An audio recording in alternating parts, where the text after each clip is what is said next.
Kumusta mga kapangingisda at mahilig sa pangingisda? Ako ang inyong paboritong mangingisda at eksperto sa pangingisda at nandito tayo para sa ating lingguhang forecast ng kagat ng isda. Isang napaka-espesyal na araw ang ika-27 araw ng Oktubre, 2025. Bakit espesyal? Dahil sa Pilipinas, hindi lang ito basta-basta ordinaryong araw. Puno ito ng mga sorpresa mula sa panahon na maaaring magpabago sa ating estratehiya sa pangingisda. Huwag kayong bibitaw dahil sa video na ito, ipapaliwanag ko kung bakit ang araw na ito ay maaaring maging hamon. Pero mayroon ding malaking potensyal para sa mga nakakaalam kung paano basahin ang kalikasan. Aalamin natin ang epekto ng papalapit na panahon at kung paano natin masusulit ang bawat sandali sa pangingisda. Para sa ika-27 araw ng Oktubre, 2025, ang panahon ay magiging sadyang mahirap at kapritsoso. Inaasahan natin ang mga pagkulog at pagkidlat sa maghapon at kalat-kalat na pagkulog at pagkidlat sa gabi sa maraming bahagi ng Pilipinas, lalo na sa Visayas at Mindanao. May mataas na 75% ang tsansa ng ulan sa maghapon at 70% sa gabi. Ang temperatura ng hangin ay aabot sa 26 hanggang 29 na antas Celsius na may napakataas na halumigmig na umaabot sa 89%. Ang presyo ng atmosfera ay magiging pabago-bago at ito, mga kaibigan, ay hindi magandang balita para sa kagat ng isda. Kapag pabago-bago ang presyon, ang isda ay madalas nagiging mailap at pumupunta sa mas malalim na bahagi ng tubig. Gayunpaman, may mga spot na pwedeng maging productive kahit ganito ang panahon. Ang temperatura ng tubig sa Pilipinas ngayong Oktubre ay nananatiling mainit, nasa average na 29 na antas Celsius. Sobrang init ito na maaaring maging hindi komportable para sa isda at magpahina sa kanilang aktibidad sa araw. Pero tandaan, ang malakas na ulan at ang pagdaloy ng sariwang tubig mula sa mga ilog ay maaaring magpabago sa lokal na temperatura ng tubig na nagiging sanhi ng paglipat ng isda sa mga lugar na may mas magandang kondisyon. Pagdating naman sa buwan, sa ika-27 araw ng Oktubre, tayo ay nasa waxing crescent na buwan na may humigit kumulang 30% na iluminasyon. 5 hanggang 6 na araw pa lamang ang lumipas mula sa new moon at papalapit na tayo sa first quarter sa ika-29 na araw ng Oktubre. Sa ating mga pamahiin sa pangingisda, ang waxing crescent ay itinuturing na may average na kagat. Ang iba ay naniniwala na ang pagtaas ng ilaw ng buwan ay unti-unting nagpapataas din ng aktibidad ng isda. Ano naman ang ibig sabihin nito para sa pangkalahatang aktibidad ng isda? Dahil sa mga bagyo at pabago-bagong panahon, ang araw na ito ay magiging kapritsoso o katamtaman lamang.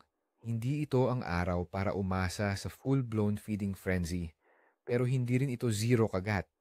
Ang mga species na tulad ng freshwater snapper or apahap ay maaaring maging aktibo pagkatapos ng malakas na ulan, lalo na sa mga bukana ng ilog kung saan umaagos ang mga pagkain. Ang ilang mga species tulad ng round scad or galunggong ay nasa spawning season na, ngunit maaaring mahirap itong targetin para sa karaniwang mangingisda dahil sa lokasyon nila. Ngayon, pag-usapan natin ang mga target species at taktika para sa araw na ito. Para sa apahap, baramundi, or tandungan, freshwater snapper. Dahil sa inaasahang malakas na ulan, ang mga estuary or bukana ng ilog ang magandang puntahan.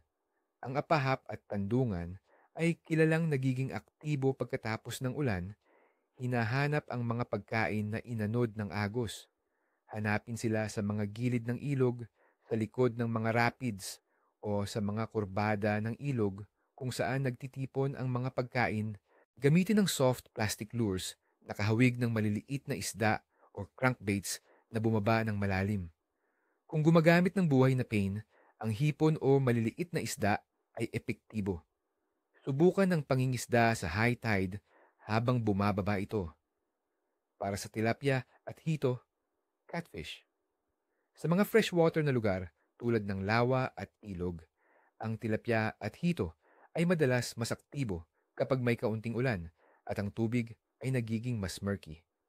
Maaari silang lumapit sa mga mababaw na lugar na may halaman o sa mga bahagi ng ilog na may mahinang agos. Gamitin ang pamingwit na float o bottom fishing na may pain na earthworms, tinapay o mais. Maaaring mas maganda ang kagat nila sa umaga o hapon bago at pagkatapos ng pinakamalakas na pag-ulan. Para sa maya-maya, red snapper at lapu-lapu, grouper. Kung ang bagyo ay hindi masyadong malala sa iyong lokasyon sa baybayin, maaari pa ring maging posible ang pangingisda sa saltwater. Ang maya-maya at lapu-lapu ay madalas matatagpuan sa mga reef at rocky areas.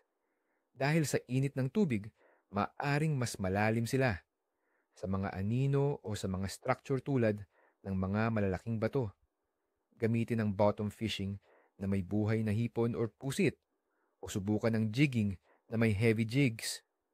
Kung lumalakas ang hangin, manatili sa mga protektadong lugar. Sa pangkalahatan, ang forecast para sa kagat ng isda sa ika-27 araw ng Oktubre 2025 ay katamtaman hanggang kapritsoso.